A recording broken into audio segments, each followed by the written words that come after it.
Bonjour à vous tous, bienvenue sur le plateau de 13h avec vous. J'espère que vous allez bien, que vous êtes en forme. Il est pratiquement 13h, bon appétit si vous êtes à table. Nous sommes ensemble comme chaque jour, en direct, toujours pendant 35 minutes, pour tenter de vous informer. Alors la semaine s'annonce plutôt pluvieuse, c'est une bonne justement raison de réviser son bac. Je ne sais pas si vous le passez prochainement. En tous les cas, le thème de cette émission, c'est comment gérer le stress, justement, si vous passez votre bac. Comment préparer son bac, ne pas trop stresser, peut-être se relaxer quelques jours avant l'épreuve, les épreuves du bac qui débuteront et qui ont débuté déjà dans certaines matières, on en parlera, et qui dépasseront peut-être le pourcentage de l'année dernière en 2011, 88,2% de réussite l'année dernière pour un bac général, 82,3% pour le bac techno. Pour parler de cette préparation, évidemment, des spécialistes dans ce domaine. Alors Gilles Liverneau, directeur du centre de cours particuliers Le Gendre à Reims, est sur notre plateau. Il nous expliquera comment il conseille ses élèves quelques mois, quelques semaines, quelques jours avant les épreuves du bac, comment préparer des fiches. Et ça, c'est important.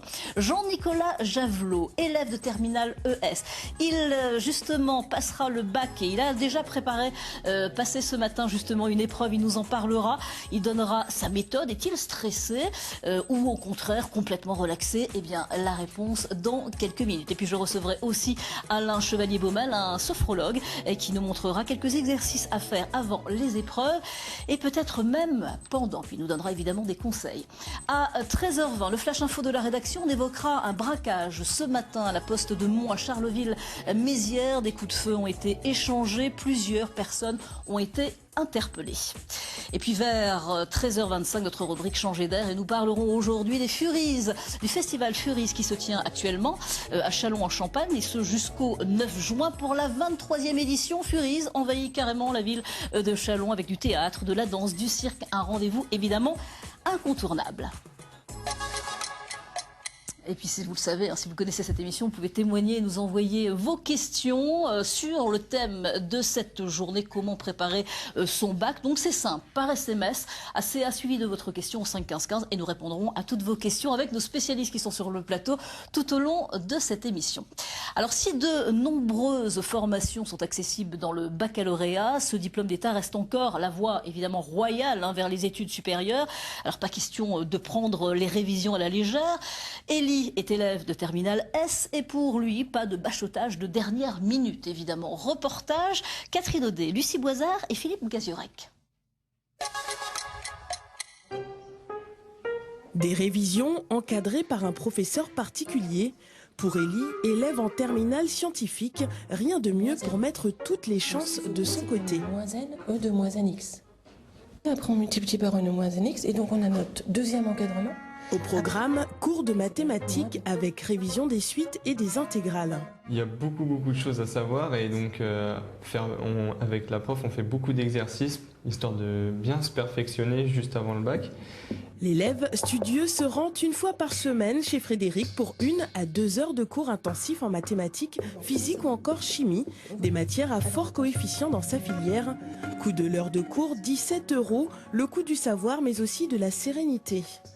Ça me rassure parce que des fois il y a des petites notions que je ne comprends pas et que tout seul ce serait difficile à éclairer. Donc avec l'aide d'une prof, ça nous permet de bien consolider ces petites lacunes et donc nous rassurer d'un point de vue psychologique.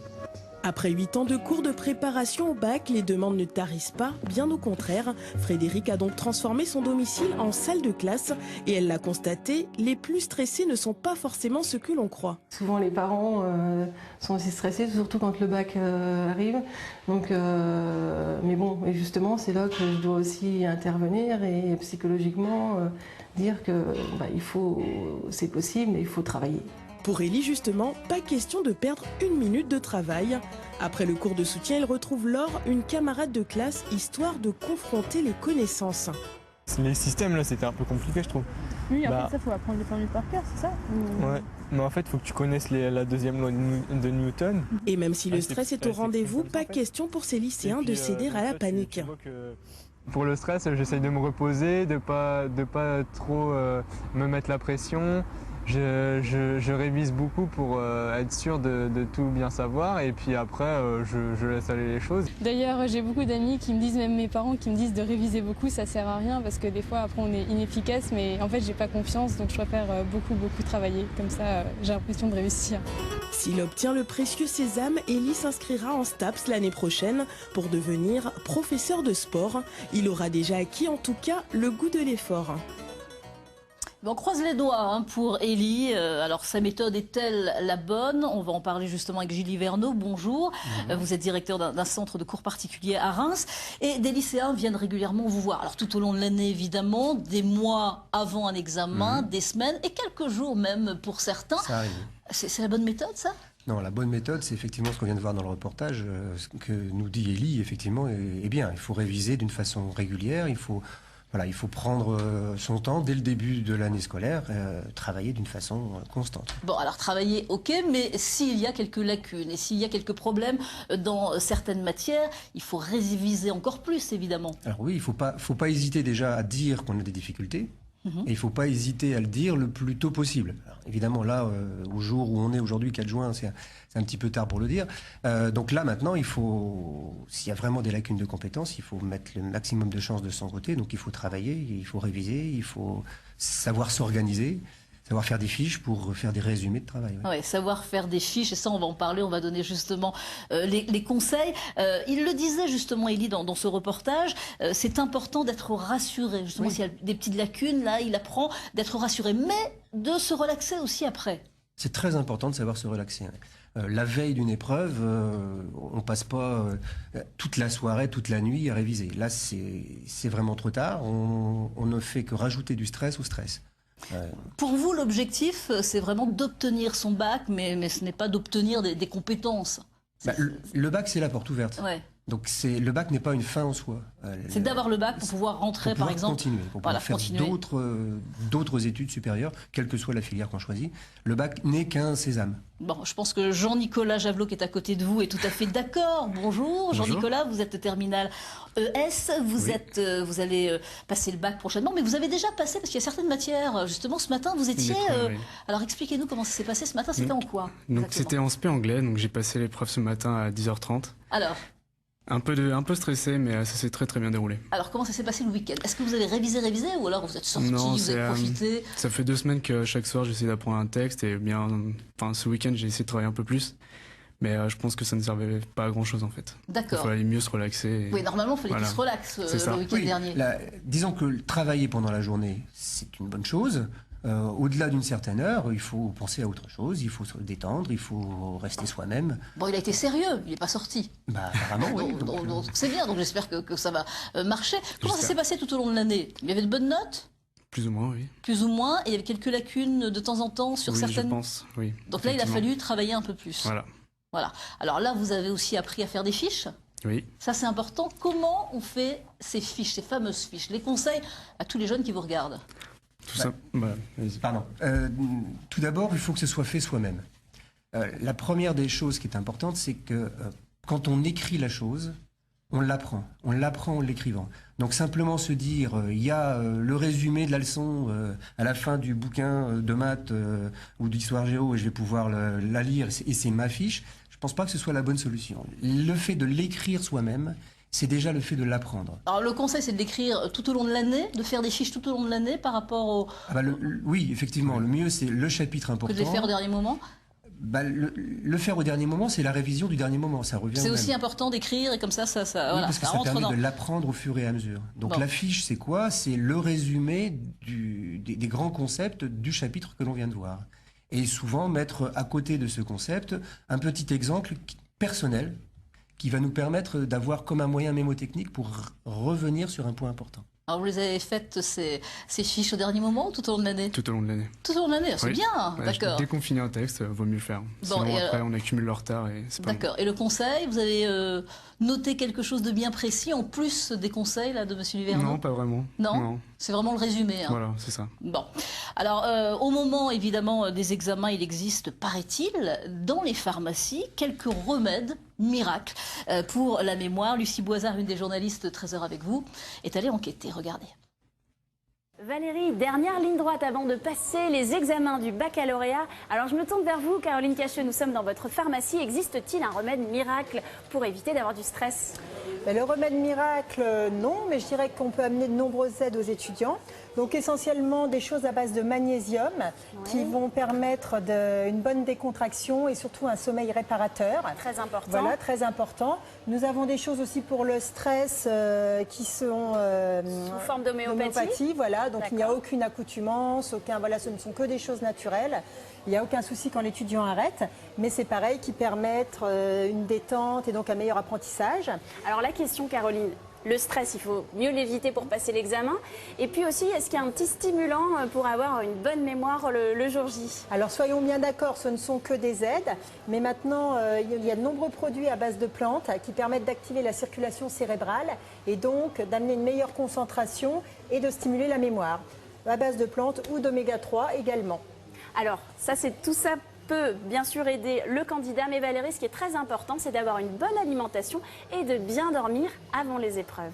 Ah oui, merci Lucie, ça c'est important évidemment, bien dormir et puis manger, hein, ne pas sauter un repas évidemment, ne pas faire de régime pendant cette période-là. Jean-Nicolas, vous dormez bien, vous avez bien dormi l'année dernière avant l'épreuve? Couché 22h. Couché 22h, vous avez bien mangé ce matin, un petit déjeuner, on veut tout savoir. Hein. Un petit déjeuner normal. Avec des vitamines, un petit verre de jus d'orange, 2 tartines de pétrisane et très bien.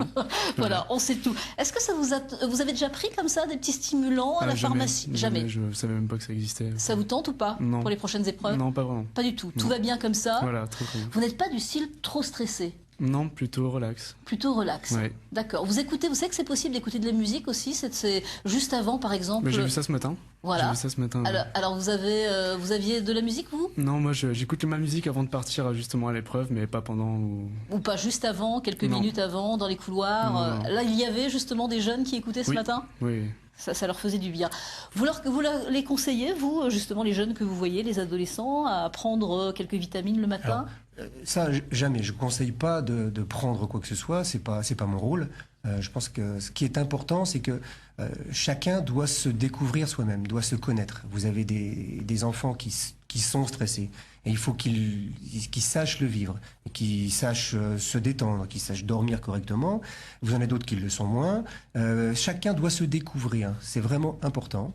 Par contre, le meilleur anti-stress qui soit, c'est la compétence. C'est-à-dire qu'à partir du moment où je connais mon cours, où je sais ce que je vais faire, la difficulté, c'est avant de rentrer dans l'épreuve, une fois qu'on y est.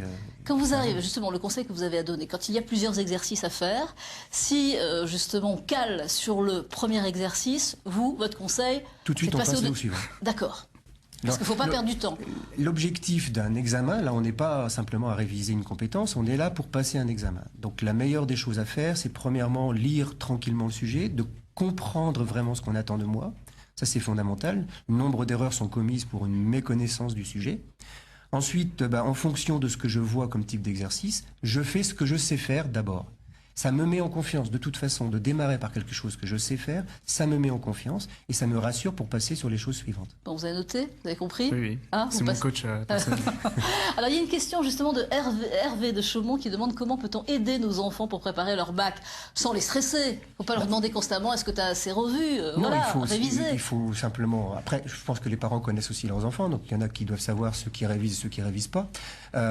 Mais à partir du moment où on voit que l'enfant est à peu près sérieux et révise correctement, ça sert à rien de rajouter du stress au stress. C'est suffisamment important le bac, je pense, pour que on est en phase finale, pour que l'enfant sache qu'il va suivre des études supérieures, donc il a besoin de l'avoir. Bon, merci en tous les cas pour tous ces renseignements, Gilles Liverneau. Alors préparez des notes, notez tout ce qu'on va pouvoir vous dire, parce qu'il y a des exercices justement, Jean-Nicolas, on va en reparler. Vous allez découvrir des exercices de relaxation à faire avant justement les épreuves, mais pendant aussi. Oui, c'est possible. C'est Catherine Audet qui a testé. Valérie, la sophrologie apparaît de plus en plus comme l'une des méthodes clés pour appréhender son baccalauréat en toute sérénité. Et je rejoins Marie-Claire Boutors. Bonjour. Bonjour. Alors vous êtes sophrologue. C'est ça même. Et vous allez me montrer des exercices de relaxation. Voilà, vous allez vous asseoir. Ça, c'est le premier exercice. Vous prenez bien conscience de vos points d'appui. Vous pouvez laisser votre dos s'enfoncer. Et on va commencer par l'exercice respiratoire. Vous mettez une main sur le ventre, une main dans le dos. Vous rentrez le ventre en soufflant. et vous gonflez le ventre en inspirant pour permettre au diaphragme de reprendre son mouvement, de monter, descendre, de façon à relâcher l'anxiété qui oppresse la respiration. La respiration, c'est très très important. Très important pour oxygéner le cerveau. De même, on va faire un exercice de mouvement de la tête. On va tout doucement tourner la tête dans un sens, lentement, pour détendre les muscles, pour détendre les vertèbres, et dans l'autre sens, de façon à mieux oxygéner toujours le mental en période d'examen. Les tensions sont souvent au niveau du cou, de la nuque. Et aussi au niveau des épaules. Donc on va monter les épaules, bien contractées, et en soufflant, on relâche d'un seul coup. Voilà, c'est très bien. Et par ces petits exercices, ça vous permet de maîtriser tous les signes physiques de l'anxiété. Et c'est à faire, par exemple, la veille de l'examen, le jour faire même? avant l'examen, parce qu'on est déjà bien anxieux avant l'examen, et puis continuer à le faire, bien sûr, pendant l'examen, surtout quand on sent un petit peu de stress monter.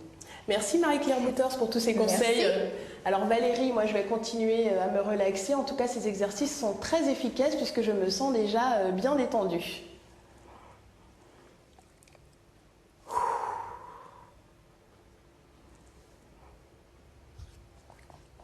Mais elle les fait quand même les exercices. Merci Catherine, pourtant vous n'êtes pas stressée, je ne vous stresse pas au bureau, je l'espère en tous les cas. C'est juste pour montrer à Jean-Nicolas, je préfère. Et puis un petit mot sur votre coiffure, elle vous va à ravir cette nouvelle coiffure Catherine. Alors Jean-Nicolas, vous avez vu ces exercices, ça vous tente? Bah pourquoi pas. Et avant, et puis pendant c'est possible. Vous avez vu la Oui, j'ai nuque vu là? ça, ouais. Ouais, parce qu'on peut être stressé et puis ça peut être... Vous avez pris note? Oui. Vous allez essayer de refaire. Alain Chevalier Baumel, bonjour. Bonjour. Alors, vous nous avez rejoint et vous êtes sophrologue. Vous conseillez évidemment des adultes, mais aussi des adolescents qui viennent vous voir, qui sont stressés. On a vu ces exercices justement avant une épreuve et pendant une épreuve. C'est vraiment la bonne méthode? Ah, tout à fait, oui, c'est vrai. Les exercices, ce qui est intéressant, c'est de signaler que c'est physique surtout. Les manifestations du stress, les étudiants les connaissent bien. C'est la boule dans le ventre, c'est la difficulté à s'exprimer, les mains moites, ouais. voilà, le cœur qui se met à battre à un rythme infernal. Et c'est pas en pensant ou en réfléchissant qu'on peut travailler sur ce stress. Il faut faire les exercices qu'on vient de vous montrer, c'est-à-dire insister beaucoup sur la respiration, bien sûr, apprendre à respirer de manière abdominale, et puis apprendre aussi à se relaxer. Alors évidemment, si on fait ça que la veille, on découvre ces techniques la veille, ça risque d'être juste. Il est conseillé d'apprendre à bien maîtriser son corps avant et pour pouvoir, le moment venu, pratiquer ces exercices dès qu'on en sent la nécessité. Et même pendant l'épreuve. Il y avait une question par rapport aux parents tout à l'heure. Qu'est-ce que vous conseillez aux parents justement, juste avant ces épreuves? De les lâcher, les enfants? De se faire le plus discret possible, parce que la plupart du temps, vous savez, le stress, on a l'habitude de dire, c'est la maladie la plus contagieuse qui soit. Et les parents ont énormément de facilité pour transmettre leur propre stress. Et ça, c'est à éviter. Donc, se couper un peu des parents avant l'épreuve, ça peut être une bonne chose. Voilà, faut se couper des parents, vous avez compris. Voilà, vos parents vous regardent aujourd'hui. Comment ça se passe? Ils vous ont demandé un petit peu le week-end dernier si vous travaillez assez? Oui, surtout ma mère. Ouais. C'est normal, ils sont stressés pour nous parce qu'ils veulent qu'on réussisse, mais ouais, c'est normal. Alors, le conseil, quand on arrive devant une feuille, on doit écrire certaines choses par rapport à des exercices. On en a parlé tout à l'heure, si on ne connaît pas le premier, eh bien, on passe au second. Mais là, on ne connaît pas du tout le sujet, ça ne va pas du tout. Que doit-on faire? Enfin, on connaît le sujet, mais voilà, on n'arrive pas.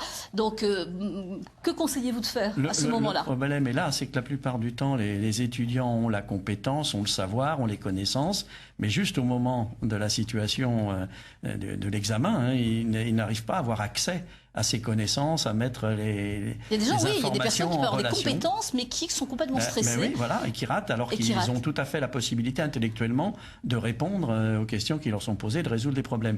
Mais il y a une chose sur laquelle il faudrait insister aussi, outre les exercices physiques que l'on peut faire, c'est s'entraîner à gérer un peu mieux ses émotions, parce que on a tendance à considérer d'ailleurs le bac comme étant une sorte d'aboutissement. Donc la réussite ou l'échec, voilà, c'est ce qui est évoqué tout à l'heure.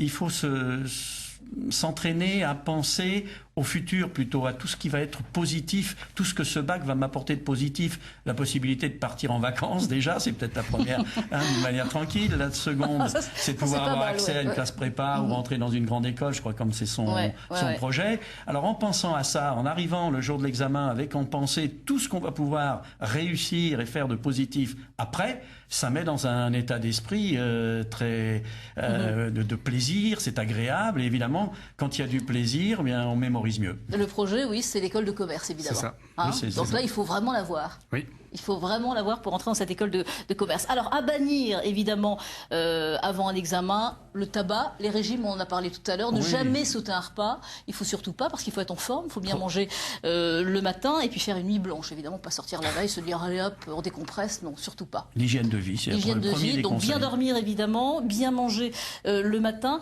ne jamais réviser, ça c'est le conseil, 2 heures avant. Bah, là, ça sert On a à parlé rien. de la veille et du soir, mais 2 heures moi, avant. je pense que ça sert à rien. Vaut mieux plutôt s'oxygéner, se distraire, se détendre, penser, créer des sensations agréables dans le corps. Hein, donc, avoir des pensées positives, vivre des moments agréables, et ça, c'est très, très bon. Ne pas oublier le jour, évidemment, de la convocation, la carte d'identité, ce qui est important, mais ça, hein, donc préparer la carte d'identité. Et puis, qu'est-ce qu'il faut? Des crayons.